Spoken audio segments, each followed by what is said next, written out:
तो इस वक्त हम मौजूद हैं अमेठी में, अमेठी के सुकुल बाज़ार ब्लॉक के मड़वा मठ में। और मठ में हमारे साथ एक महंत जी हैं, साधु महाराज बैठे हुए हैं साथ में। इनसे हम पूछने की कोशिश करते हैं, जानने की कोशिश करते हैं ये कितने दिनों से यहाँ पर रहते हैं और किस प्रकार से इनका जीवन यापन होता है, और इनकी कुछ समस्याएं भी हैं और इनकी समस्याओं के बारे में हम जानने की कोशिश करते हैं। तो महाराज, क्या नाम है आपका? हमारा नाम धीरेन्द्र प्रताप सिंह, ग्राम नामदारपुर, पोस्ट माहेमऊ, जिला अमेठी, थाना भाले सुल्तान। तो आप कितने दिनों से यहाँ पर रह रहे हैं? जैसा कि आज हम मठ में आए हैं, तो आप यहाँ कितने दिनों से और किस प्रकार से अपना जीवन यापन करते हैं? तो अब हम पीढ़ी दर पीढ़ी से हमारा यहाँ पे गिरी समाज में चुरकी का मुंडन होता है, पैदा होते प्रथम बालक का जी। तो इस तरीके जब मैं पैदा हुआ तो हमारा भी चुरकी मुड़ा गया, और जब चुरकी मुड़ा गया तो मैं तुरंत ही, हमको पैदा होने के पहले ही साधु चुरकी मेरे मुड़े। मेरे गुरु जो थे वो मेरी चुरकी मुड़े, और हमारे घर यहाँ पे स्थान पे पैदा होने के 2-4 दिन बाद जी। इसी तरीके जो है हमारा पीढ़ी दर पीढ़ी चला आ रहा है। तो आप जैसे कि यहाँ बता रहे हैं मठ में कुछ समस्याएं आ रही हैं, तो आपको किस प्रकार की समस्याएं आ रही हैं? मठ में समस्या साहब इस प्रकार की है कि मैं यहाँ रोज़ डेली पूजा पाठ करने आता हूँ, लेकिन कि यहाँ पे मठ में साहब कुछ रामजीवन दास, ब्रज किशोर शर्मा और निखिल मिश्रा, रामजीवन दास, ये हमारे चोरी धीरे से सन 2010 में मुकदमा कायम किया और श्री महंत की पदवी ले लिया। तो आप यहाँ पर कितने दिनों से रह रहे हैं? यहाँ पे सरकार, हम पीढ़ी दर पीढ़ी ऐसा ही पूजा करते आ रहे हैं। हम निरंतर यहाँ पे, अभी यहाँ के लोगों ने गाली गुप्ताली दिया, बोला बाबा चमत्कार दिखा तभी तेरे को बैठने मिलेगा, नहीं चुरकहा तेरे को मार डालेगा। जिसका नाम रामजीवन दास है, ब्रज किशोर मिश्रा है और निखिल है। तो जब मैं चमत्कार दिखाया वहाँ पे, तो लोग वहाँ पे आस्था जगी और वहाँ पे लोग आने लगे। जब वहाँ पे कुछ चढ़ावा आने लगा, 100-200 500 वहाँ पे लोग आने लगे, तो ये महंत श्री जो है लोगों को गालियाँ देते हैं। वहाँ के ब्रज किशोर शर्मा और ये रामजीवन दास और निखिल मिश्रा जो सबको भगाते हैं, वो निखिल मिश्रा, वो क्या नाम, रामजीवन दास, वो एक दिन बिना हमसे बताए सारे पेड़ कटवाने लगे जंगल का। अपने घर में थे, अपनी औरत के पास थे। वो बोलते हैं कि मैं नागा हूँ, वो नागा वागा कुछ नहीं, उसकी औरत घर है, सारा चीज़ व्यवस्था है, वो नागा नहीं है, सवाधु है। तो इतनी समस्याएं हैं, तो इन समस्याओं को लेकर के आपने कहीं कोई शिकायत की?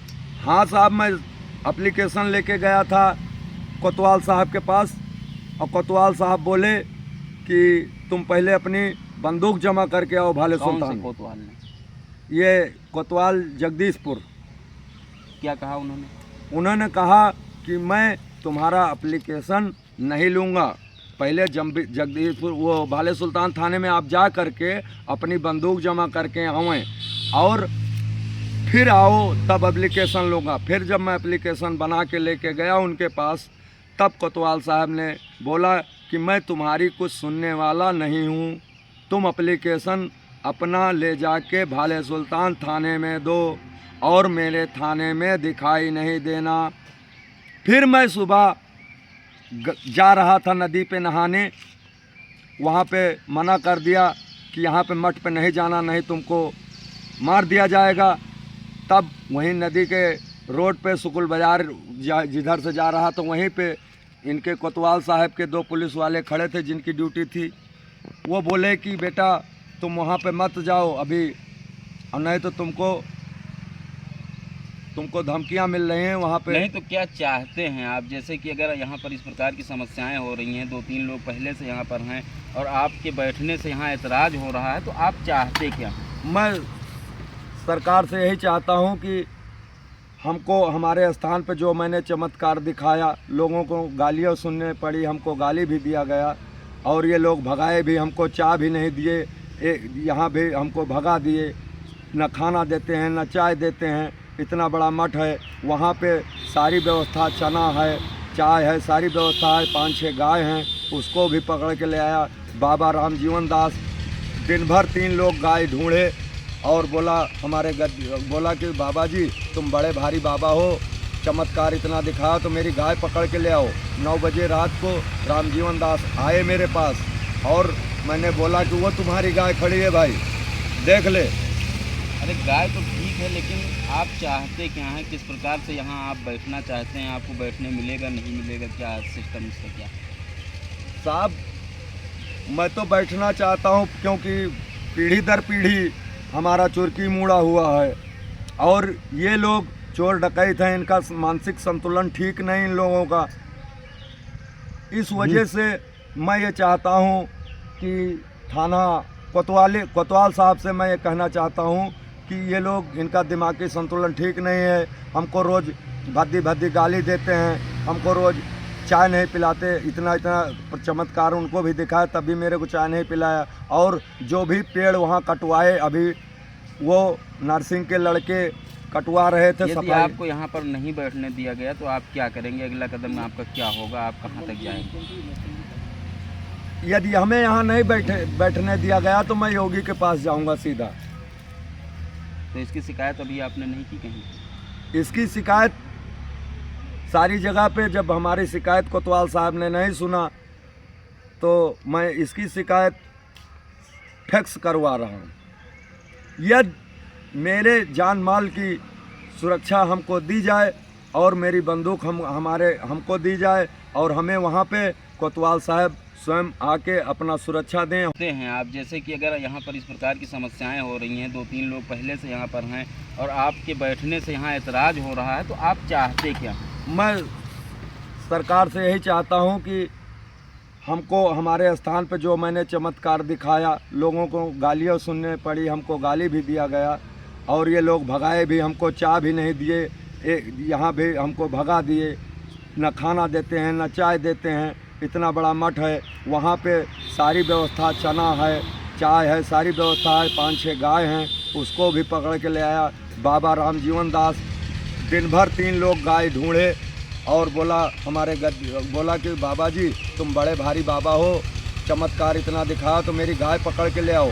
9 बजे रात को रामजीवन दास आए मेरे पास और मैंने बोला कि वो तुम्हारी गाय खड़ी है भाई, देख ले।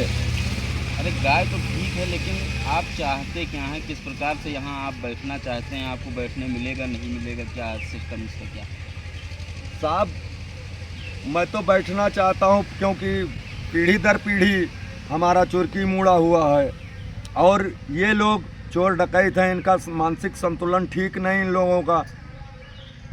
इस वजह से मैं ये चाहता हूँ कि थाना कोतवाल साहब से मैं ये कहना चाहता हूँ कि ये लोग, इनका दिमागी संतुलन ठीक नहीं है। हमको रोज़ भद्दी गाली देते हैं, हमको रोज़ चाय नहीं पिलाते। इतना चमत्कार उनको भी दिखाया तब भी मेरे को चाय नहीं पिलाया। और जो भी पेड़ वहाँ कटवाए, अभी वो नर्सिंग के लड़के कटवा रहे थे। यदि आपको यहाँ पर नहीं बैठने दिया गया तो आप क्या करेंगे? अगला कदम आपका क्या होगा? आप कहाँ तक जाएंगे?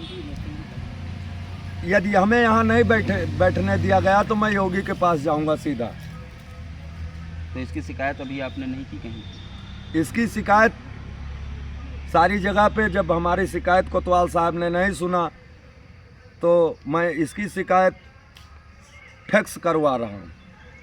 यदि मेरे जान माल की सुरक्षा हमको दी जाए और मेरी बंदूक हमको दी जाए और हमें वहाँ पे कोतवाल साहब स्वयं आके अपना सुरक्षा दें, हमें बैठने दें हमारे स्थान पे जो चमत्कार हमने दिखाया है।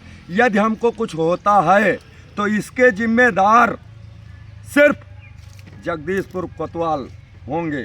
समस्त उनके जितने भी पुलिसकर्मी हैं वो होंगे, क्योंकि वो लोग हमको नदी पे भी जाने से रोक रखा, हमको मंदिर जाने से रोका। तब भी मैं नदी जाने लगा, एप्लीकेशन लेके गया, तब भी ऐसा करिए, ऐसा किया उन्होंने। अगर हमको कोई दिक्कत होती है तो तुरंत जो भी जिम्मेदारी है हमारे ऊपर कोई हमला करता है या किसी प्रकार के हमको जंगल में बैठने की इजाज़त दी जाए साहब से, और हमारा बंदूक हमको दिया जाए। अगर ऐसा नहीं किया गया तो मैं सीधा योगी के पास जाऊंगा, मैं धरना दूंगा कि हम गिरी समाज के साधु हैं, हम गिरी समाज के साधुओं को लेकर वहां पहुंचूंगा और योगी के पास मैं धरना दूंगा। अगर मेरे साथ कुछ गलत हुआ तो इसका जिम्मेदार कोतवाल जगदीशपुर होंगे। हमारा